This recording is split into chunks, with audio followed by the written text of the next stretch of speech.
این دشمنهای اسلام، این کافرها، این لعنتی ها، بینید که نام خدای پاک را، نام خدای ما و شما را در بومگه چاپ کردند. دوستان عزیز، برادران و خواهران اهل اسلام، آنهایی که دعوای مسلمانی میکنند، میگویند که ما مسلمان هستیم، الحمدلله اکنون وقتی آن رسیده است که ما سرجم شویم و ضد این کافرها، ضد این یهودیان برایم، تا اینکه دانند اسلام به خود چقدر پشتبان دارد. اسلام به خود خدای دارد که نمیگذارد آن دشمنهایی که ضد مسلمان ها و ضد اسلام و ضد خدای ما میبراید بینند ما هیچگاه با کارهای کرده آنها خب نمیشینیم.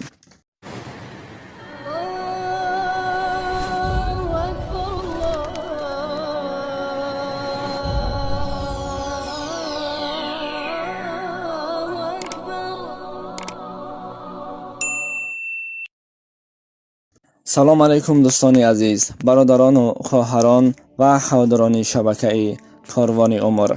اکنون وقتی آن رسید بیایید همه ما سرجم شویم و همین نوار را به دیگران بفرستیم و از این حالت بدبختانه با خبر شوند و از این حالت با خبر شوند که یهودیان، دشمنهای اسلام، هیچگاه تسلیم شدنی نیستند و میخواهند که باز هم به نام اسلام و نام مسلمان ها داغ پیدا کنند. البته ما خدای داریم که آنها را روز جزای سخت می دهد. خداوند دلگیر و سختگیر است. بر همه ما و شما معلوم است، در سامانه های اجتماعی دیدیم در پاکستان و در نسکی ها نام خدای ما را، نام خداوند پاک را چاپ کردند و الکی به بومگه نیز گذاشتند. بومگه که ما در حاجت خانه ها استفاده میبریم، بومگه که ما از دیدن او بیزار هستیم. بینید این دشمن های اسلام چی کارها کرده استدند. دکانی که با نام ام و اس مشهور است، یکی از دکان های امریکا می باشد.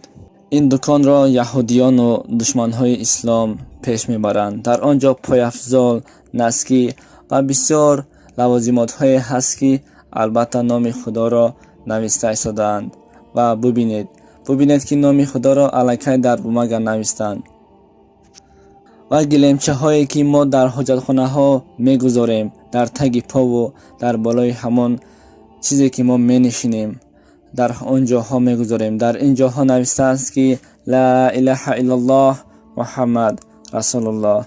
بینید این یهودیان چی کارهای نسبت ما مسلمان ها کرده ایستاده است. البته این بار اول نیست، بار چندمین است و آنهایی که چی کارهای کردند و چی ضدیت برای مسلمان ها برآمدند الکی جزایشان را گرفتند و اینهایی که خدا به خبر هستند، اینهایی که نمیدونند روز به جزای سخت خدا دچار میشوند، باز دست به این کارها زده ایستادند. خب دوستان، ما البته مسلمان هستیم، الحمدلله. ما نمیخواهیم که دشمن ها ضد ما برآیند. پس نوار را به دیگران تقسیم کنید. مقصد این نوار کردن من برای پرسماتور نیست، برای بعضی مسلمان هایی که بخبر هستند، بعضی مسلمان هایی که نمیدونند در دنیا چی گپ شده است به آنها برسانید تا اینکه از این حالت بدبختانه کفرها، از این حالت بدبختانه یهودیان، دشمنای اسلام با خبر شوند و در حق آنها دعای بد کنند تا اینکه خداوند دعای مسلمان ها را قبول کرده آنها را جزای بد دهد، جزای دهد که هیچگاه دعوا نداشته باشد. البته خداوند دلگیر و سختگیر است. از شما فقط پند کردن است. پند کنید تا حدی که میتوانید تا اینکه بعضی دشمن های اسلام بینند که مسلمان ها هیچگاه قرار نمی ایستند.